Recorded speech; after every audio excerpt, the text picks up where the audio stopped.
للہ وحدہ والصلاة والسلام علی من لا نبی بعدہ اما بعد قال النبی صلی اللہ علیہ وسلم الصدقة تدفع البلاء الى آخر الحدیث۔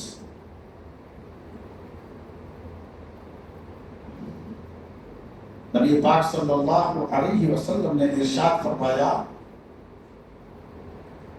الصدقۃ تدفع البلاء، صدقہ بلا اور مصیبت کو دور کرتی،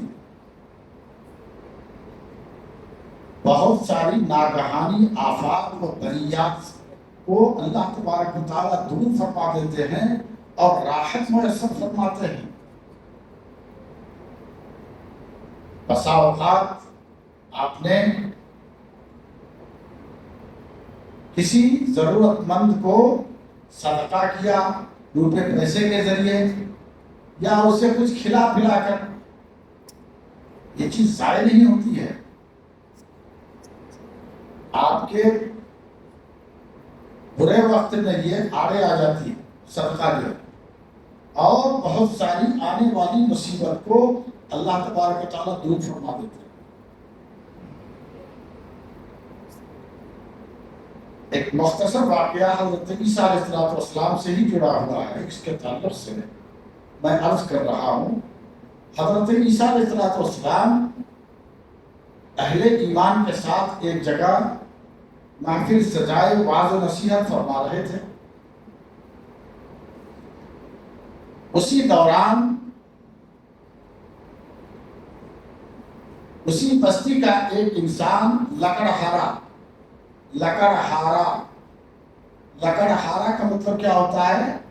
جس کا پیشہ یہ ہو کہ وہ جنگل کو جائے، لکڑیاں کاٹ کر لائے کلہاڑا لے کر، اور پھر بازار میں جا کر کے ان لکڑیوں کو بیچ کر کے اپنی روزی روٹی چلاتا ہے، تو اس کو لکڑہارا کہتے ہیں۔ پیشے کے حساب سے جس کا جیسا پیشہ ہوتا ہے اس کو اسی طرح کا لقب دے دیا جاتا ہے۔ جیسے کہ کوئی کپڑے کی سلائی کرتا ہے تو اس کو ٹیلر یا درزی کہتے ہیں، سونے چاندی کو جو گڑھتا ہے اور جو کچھ ہے وہ بناتا ہے تو ایسے لوگوں کو سوار کہتے ہیں۔ کارپینٹر جو ہوتا ہے نا، لوہے کے جو کام کرتے ہیں تو ایسے لوگوں کو بڑھائی کہا جاتا ہے، وغیرہ وغیرہ۔ لکڑہارا اس راستے سے گزر رہا تھا جہاں پر حضرت عیسیٰ علیہ السلام کی مجلس لگی ہوئی تھی اور وعظ و نصیحت فرما رہے تھے ایمان والوں کو۔ حضرت عیسیٰ علیہ السلام نے کہا یہ جو لکڑہارا جا رہا ہے نا، آج اس کی موت واقع ہو جائے، تھوڑی دیر کے بعد اس کے اوپر موت طاری ہوگی، یہ انسان مر جائے گا۔ تمام اہل ایمان نے جو اس مجلس میں تھے سن لیے، لیکن یہ لکڑہارا جنگل کو گیا، صبح ناشتہ کھا کر گیا تھا، دوپہر کھانے کے لیے انہوں نے 3 روٹیاں باندھ لی، اس کے ساتھ کچھ سالنا اور چٹنی جو بھی ہے باندھ لی کہ جب میرے دوپہر کے کھانے کے بعد تھوڑا بھوک لگے گی تو ہم کھا لیں گے۔ ہاتھ وغیرہ دھو کر کے یہ کھانے کے لیے بیٹھے ہیں، اتنے میں ایک سائل، ایک ضرورت مند وہاں پہنچتا ہے اور کہتا ہے کہ میں 3 دن کا بھوکا ہوں، 3 دن سے میں نے کچھ نہیں کھایا، مجھے بہت زور کی بھوک لگی ہے۔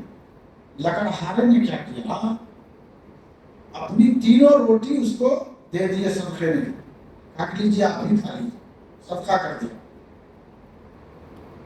ٹرننگ پوائنٹ، مرنے والا انسان کو اللہ تبارک و تعالیٰ نے قلم چلا دیا، ابھی یہ زندہ رہے گا۔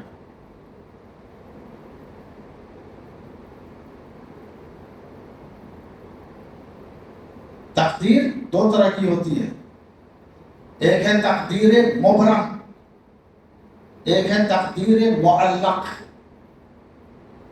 تقدیر مبرم اس کو کہتے ہیں کہ اس کے تقدیر میں جو لکھا ہے وہ کبھی آگے پیچھے ہو ہی نہیں سکتی ہے، وہ ہو کر کے ہی رہے۔ تقدیر معلق اس کو کہتے ہیں، وہ آپ کے اعمال کے ساتھ جڑا ہوا ہے. آپ کے اعمال کیسے ہوں گے اس کے حساب سے اللہ تبارک و تعالیٰ اس میں رد و بدل کر سکتے ہیں. انہونی کو ہونی بھی کر سکتے ہیں اور ہونی کو انہونی بھی کیا جا سکتا ہے. یہ اللہ کے اختیار میں. تو تقدیر دو طرح کی ہوتی ہے. لکڑہارے کی تقدیر میں اس دن موت تو لکھی تھی. اللہ کے نبی نے حضرت عیسیٰ علیہ السلام نے یوں ہی نہیں بتایا. اللہ نے اس کو وحی بھیجی تھی تو اس نے کہا کہ آج اس لکڑہارے کی موت واقع ہوگی. تو کیا ہوا؟ 3 روٹی لے کر کے جب وہ بیٹھا کھانے کے لیے تو جب سائل آ گیا مانگنے والا، کہا کہ میں تو 3 دن کا بھوکا ہوں، کھا لیجیے، آپ بھی کھا لیجیے، بھوک سے مر تو نہیں جاؤں گا، لکڑی اٹھا کر جاؤں گا گھر میں رکھوں گا، اور پھر گھر میں جانے کے بعد اپنی اہلیہ سے کہوں گا کہ کھانا لگاؤ، میں وہاں جا کے کھانا کھا لوں گا، ناشتہ تو کر کے آیا ہوں، لیکن آپ 3 دن سے نہیں کھائے، اس لیے آپ نے 3 روٹی آدھی کھائی. اس نے بہت دعا دی، لمبی عمر کی دعا دی، اور وہ سائل وہاں سے چلا گیا. لکڑہارے نے اپنی کٹی ہوئی لکڑیوں کو سب کو گٹھڑی باندھا. باندھنے کے بعد سب کو اکٹھا کیا، سر پہ اٹھایا اور پھر لے کر کے آ رہے ہیں. مجلس یوں ہی لگی ہوئی ہے حضرت عیسیٰ علیہ السلام کی. حواریین نے کہا، مومنوں کی جماعت نے کہا کہ اے اللہ کے نبی، آپ نے تو کہا تھا کہ لکڑہارے کی موت واقع ہو جائے گی، لیکن یہ تو ابھی تک زندہ ہے، کہا کہ اس کو بلاؤ.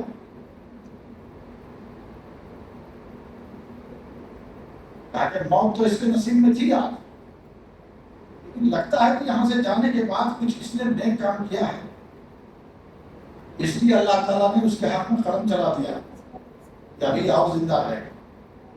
بلاؤ اس کو. بلایا. بہت عجیب و غریب واقعہ. بلانے کی بات کہا کہ لکڑیوں کا گٹھڑی کھولیے تھا. لکڑیوں کا جب گٹھڑی کو کھولا گیا تو باقاعدہ اس میں ایک ناگ سانپ باقاعدہ اس میں پراٹمان لکڑیوں میں، وہی اس کو کاٹنے والا تھا اور اس کی موت واقع ہوتی. لیکن جب اس نے سائل کو 3 روٹی دے کر کے اس کا پیٹ بھر کے اس سے دعا لے لیا تو اللہ تعالیٰ نے اس کے تقدیر میں حیات ابھی اور بڑھا دی، زندگی اور بڑھا دی. تو فرشتے کو حکم ہوا، یہ جو موت کا سبب تھا سانپ، ناگ سانپ، اس کے منہ میں جالے لگا دو. چنانچہ ان کے جبڑے کے پاس جالے لگے ہوئے تھے جس سے وہ پھنکار نہیں مار سکتا تھا، اپنی زبان نہیں نکال سکتا تھا، اس کو ڈنک نہیں مار سکتا تھا. اور جیسے ہی لکڑی کے گٹھڑ کو کھولے گئے وہ سانپ جو ہے جنگل کی طرف بھاگتا چلا گیا. مڑ کے دیکھا بھی نہیں، میرا کوئی پیچھا نہیں کر رہا ہے، بھاگتا ہی چلا گیا جنگل کی طرف. عیسیٰ علیہ السلام نے کہا، پوچھا ان سے، یہاں سے جانے کے بعد آپ نے کوئی نیک کام کیا ہے؟ کہا کہ اللہ کے نبی، میں گناہگار آدمی، میں کیا نیک کام کر سکتا ہوں. کھانے کے لیے بیٹھا تھا بتا تو ایک مانگنے والا سائل آ گیا. اس نے کہا میں 3 دن کا بھوکا ہوں، اتفاق سے میرے پاس 3 روٹیاں ہی تھی، میں نے وہ 3 روٹی اللہ کے راستے میں صدقے کی نیت کر کے جو اس کو دے دیا. اگر تجھے پتا ہے یہ جو سانپ جس کے منہ پر جالے لگے ہوئے تھے، یہ فرشتے نے اللہ کے حکم سے لگا دیے کہ اس کو ڈنک نہیں مارنا، اس کی حیات بڑھا دی گئی ہے. اور دیکھا سیدھے جنگل کی طرف رخ کر لیا، ہو تمہارے ساتھ کشتی نہیں لڑا، ہو یدھ نہیں لڑا، ہو کہ ہم کاٹ کے ہی جائیں گے تم کو. الصدقۃ تدفع البلاء، صدقہ بلا اور مصیبت کو، بڑی بڑی مصیبتوں کو اللہ تبارک و تعالیٰ اس سے ٹال دیتے ہیں، دفع کر دیتے ہیں اور عافیت کا معاملہ فرماتے ہیں. اس لیے ہمیں صدقہ اور خیرات کرتے رہنا چاہیے. پتہ نہیں کون سی نیکی کس مصیبت کی گھڑی میں آڑے آ جائے گی اور ہماری وہاں پر نجات ہو جائے گی. جو ہے بات اتنا ہی رہی ہے. کل نے کہا تھا کہ حضرت موسیٰ اور خضر کے بارے میں انشاءاللہ کل بیان کرتی ہے، نہیں تو وقت لمبا ہو جائے گا. توالت کو مد نظر رکھتے ہوئے مختصر میں ختم کرتا ہوں. انشاءاللہ کل بیان کروں گا، اس میں روشنی ضرور روشنی ڈالوں گا انشاءاللہ. باری تعالیٰ سے دعا ہے اللہ تبارک و تعالیٰ ہم تمام مسلمانوں کو ایمان کامل نصیب فرمائے، نیک عمل کی توفیق عطا فرمائے۔ وآخر دعوانا ان الحمد للہ رب العالمین۔